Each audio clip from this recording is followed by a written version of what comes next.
In the time it took you to brush your teeth this morning, there were over 900 calls placed to 911 emergency services in just the United States alone. But would you believe that out of these 900 calls made, almost 300 of them were either non-emergencies or just butt dials? Unfortunately, within the past couple years, the coronavirus pandemic has spurred an increase in call volume to emergency services, while simultaneously introducing a myriad of understaffing issues. In fact, 77% of public safety answering points, such as 911 and emergency dispatches, report being consistently below authorized staffing levels in 2022. But it's not just emergency services that have been suffering. The utility sector experiences the second highest percentage of worker resignations last year, leaving those still in the field to be completely overburdened with customer calls. Hello, I am your host, Mike Lake, and in today's preview, I will be talking with Tinna Hung. She is the Director of Marketing at Daupler, a company that has created a response management system that can result in you getting a faster response to an emergency you are facing. Innovation, resiliency, discovery. Join Mike Lake, President and CEO of Leading Cities, as we explore the technologies shaping the possibilities of our future with a preview of tomorrow. Hello and welcome, Tinna. Thank you so much for joining us on this episode of Preview of Tomorrow. And of course, as always, I want to welcome all of our guests, whether you're listening through a podcast or watching online. I'm really excited to introduce you all to Tinna Hung. She is the Director of Marketing for Daupler, a company that has created a response management system with embedded procedures that can help staff determine how to prioritize and respond to service calls, which is a big deal, something most of us probably don't think much about, we take for granted. But Tinna, tell us, how is it that you got inspired or motivated to fix an industry and make it even more responsive, especially in the time of an emergency? Yeah, no, thanks for having me. The thing that inspired me was really the impact that it makes on local communities everywhere. So everybody relies on utilities and public works, which plays an important part in people's quality of life. And the fact that Doppler can make the response process much more efficient, it provides a meaningful difference everywhere. So give us a sense just how inefficient is a typical system. Yeah, so some places don't even think about this, but the entire process has typically several pain points. So from the time that a citizen calls in, they might not know the right words to explain the issue. And so it's trying to figure out what the citizen is trying to say and then sending that to the right people and at the right time, particularly after hours. You don't want to send or dispatch a crew for something that truly isn't an emergency, right? You're paying overtime, you're getting people up in the middle of the night, that sort of thing. Once you determine that it is an issue, then there's the call out process. So if you're doing a manual call out process or an escalation process before that, you're having to, call down a dial down list. Maybe you're having to follow union requirements, contract requirements. And if you're doing that, pen and paper, it can take a long time. And so with Doppler, that automates the whole process. It can reduce the time from over an hour to under 10 minutes in many cases. And then there's the documenting of the effort. What actually happened? When did the crew get there? What did they do? And so Doppler helps simplify that entire process and minimizes that documentation burden on the crew. And there's many other points, but I think I've talked enough for now.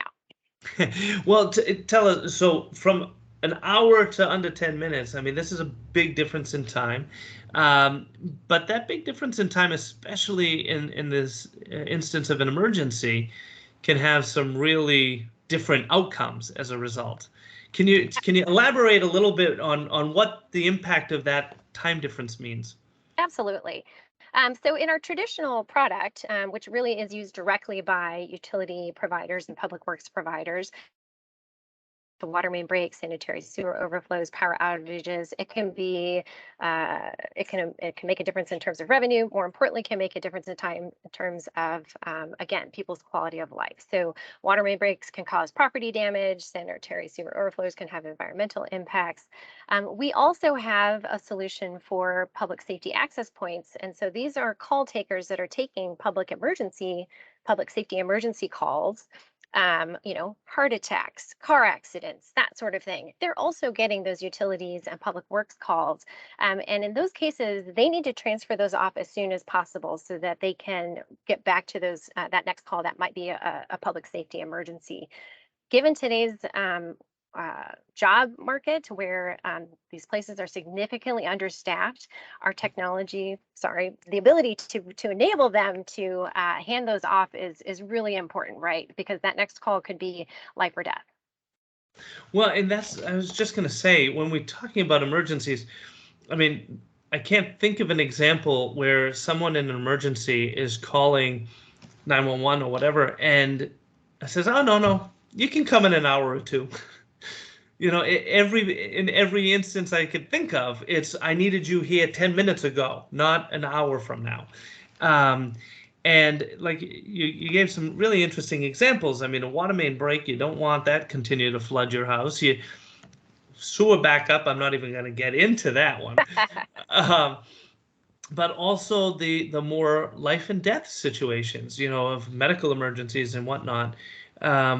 This really this affects everybody, I guess, is where I'm getting to. You just never know when you're the person or the family or the neighborhood that is facing the emergency. And when you are facing that emergency, I think it's safe to say, you could speak to this better than I, but I think it's safe to say that everybody wants a response yesterday or 10 minutes ago, not an hour from now. Absolutely. Absolutely. At the same time, you sometimes get people that call in with what they think is an emergency, but maybe isn't. And this isn't necessarily an example related to our product, but I read a story recently about how a woman called 911 because her peach smoothie did not taste like peaches. And so, again, that's not necessarily something that our system would handle, but we do have the ability to parse reports into, sort of just things that can wait to the next day versus things that need to be addressed immediately. It's interesting you gave that example. I'm going to go on a quick little tangent here, but my entire interest in public service and local governments came as a high school student when I got to shadow our mayor after being elected by my peers as the student mayor. But as part of that experience, I took a constituent call, which was an elderly woman calling because she had a terrible toothache. Oh no. So you're right. There's any variety of calls that come in through our city halls. Well, so let's talk now about Daupler, because this is a serious issue. I mean, as we've just covered, you do want that immediate response when you need it. So explain to us, what is Daupler? How does it work? Yeah, so Daupler is a response management platform. We call it Daupler RMS, and it basically takes inputs, whether that is the citizen calling in with a report or a text message, perhaps a social post, or even an infrastructure alert. And it uses artificial intelligence to be able to classify that information to determine where that information needs to go and, is it an emergency or not. It then automates that process. So it can automate the escalation. For example, after hours, again, where you don't necessarily want to call in a crew unless you absolutely call out a crew, unless you absolutely have to. It can, make that determination. Does this need to be addressed now? It can contact the on-call person. It can dial that on-call person until they answer or until a set point. And if that person doesn't answer, it can call the next person on the list. And then you can automate that call out process. So if you do need to dispatch a full crew, you're automatically contacting the number of people you need or the team until you get the number of people you need. So it's really adding in those efficiencies at those pain points that I mentioned earlier to make the entire process as seamless as possible. Now, for the PSAP market, I'll just talk for a tiny bit more. we hear that 70% of the time that the call taker spends in trying to hand off that utilities or public works call is trying to find the right person. And so, again, with Doppler automating that contact process, we're taking that 70% off their plate and, again, enabling them to turn around and pick up the next phone call as soon as possible. Well, I was just going to say, listening to you talk about this, I mean, in any emergency situation, there is stress, right? And I've kind of focused on the stress of the average person who might be witnessing to or experiencing that emergency. But listening to you, I'm realizing it's a stress reduction on the person on the other end of the line. For the city, I guess it doesn't necessarily have to be a person, but on the city side, to make that connection as quickly as possible to the right person, because somebody's life is on the line or their home is being destroyed or whatever it might be. Yeah, you definitely don't want to be spending a whole lot of time looking for the right person.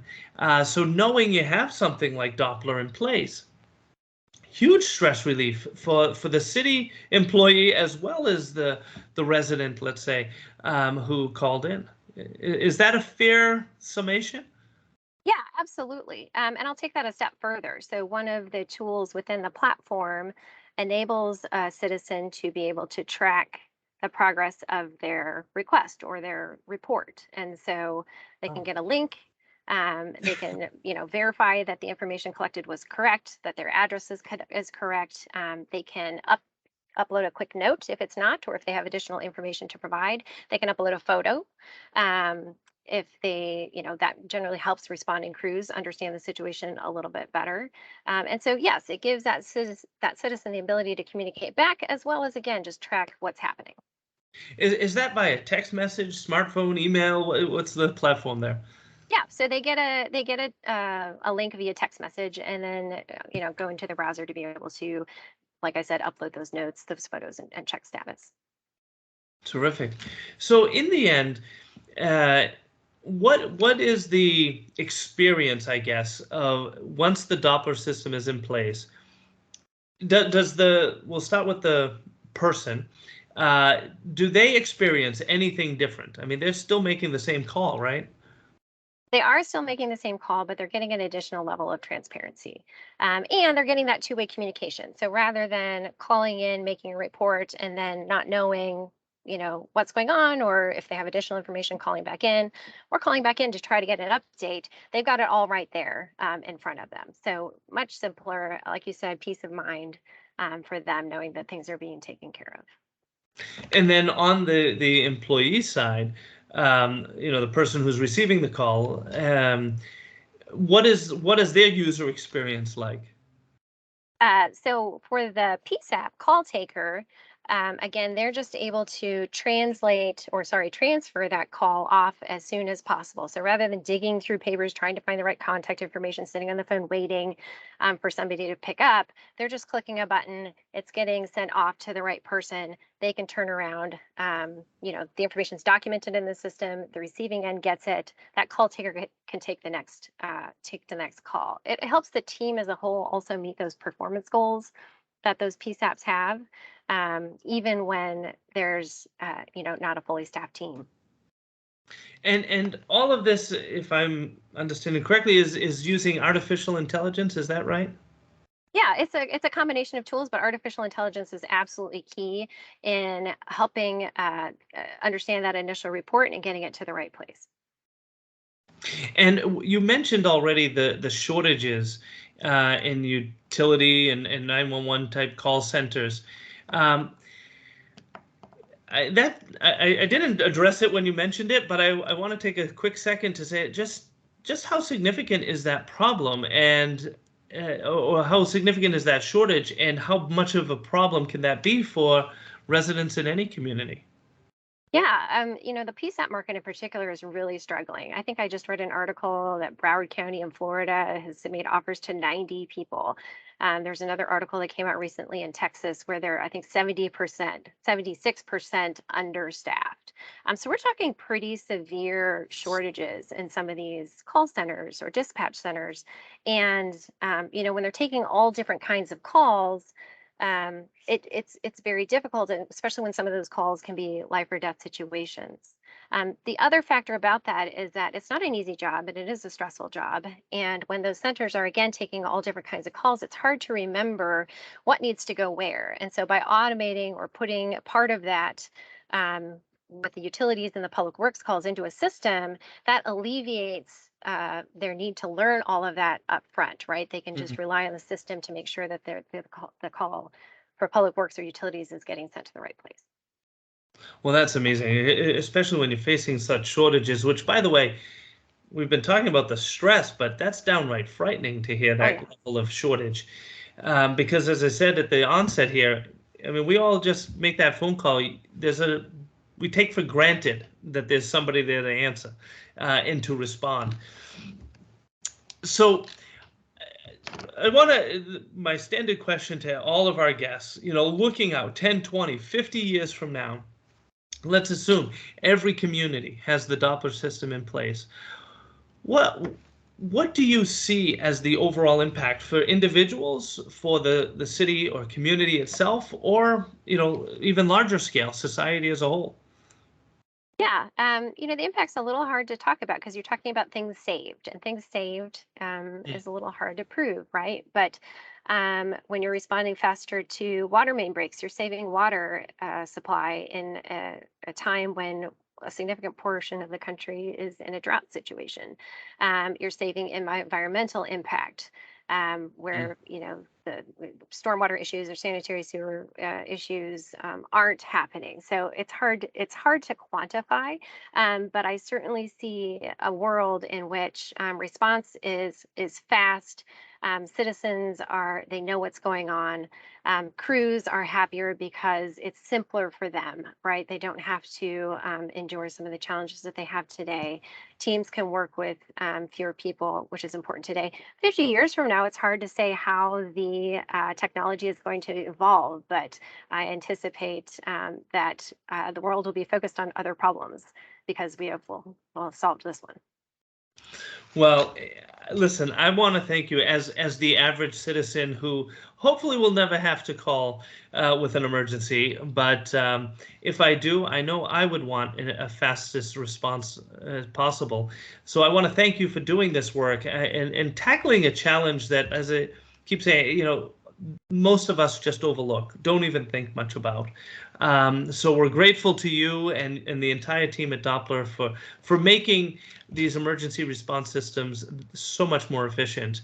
And I also want to thank you for being a guest here on Preview of Tomorrow and for your time today. Thank you for your opportunity. And thank you for tuning in to this episode of Preview of Tomorrow. Listeners like you are essential to advancing our efforts to drive resiliency and sustainability for all. I ask that you give us a rating on Apple Podcasts or whichever streaming platform you prefer. Your feedback helps us to grow and share these brief previews of what life in the future can be. In addition to thanking our guest today, I want to thank Peter Roy and Demetria Bridges for making this podcast possible.